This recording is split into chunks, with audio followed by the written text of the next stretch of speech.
Səncə uşağın inkişafı ləngiyib, yoxsa yaş xüsusiyyətlərinə görə bu norma sayılır? İsveçrəli psixoloq Piaget bir eksperiment edir uşaqlara. İki eyni ölçü, eyni formada stəkana eyni miqdarda maye tökür. Daha sonrasında uşaqlara sual verir. Bunların eynidir mi içindəki maye, yoxsa fərqlidir? Uşaqlar eynidir deyə cavab verirlər. Daha sonrasında eyni miqdarda olan mayəni fərqli formada olan qablara tökür. Biri geniş, biri daha hündür olan qaba.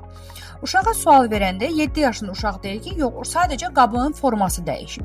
5 yaşlı uşaq cavab verir ki, yox, burada maye azdır. Bu deməkdir ki, 5 yaşında uşağın analiz eləməsi ilə 7 yaşında uşağın analiz eləməsi arasında böyük bir fərq var. 7 yaşında uşaq artıq forma, miqdar, həcm, anlamağa başlayır. 5 yaşında uşaq hələ ki bunun fərqində deyil. Sadəcə amma bəzi psixoloqlar və psixiatrlar uşağa ləngiyib yaşıdlarının fərqlidir deyə diaqnoz qoyur.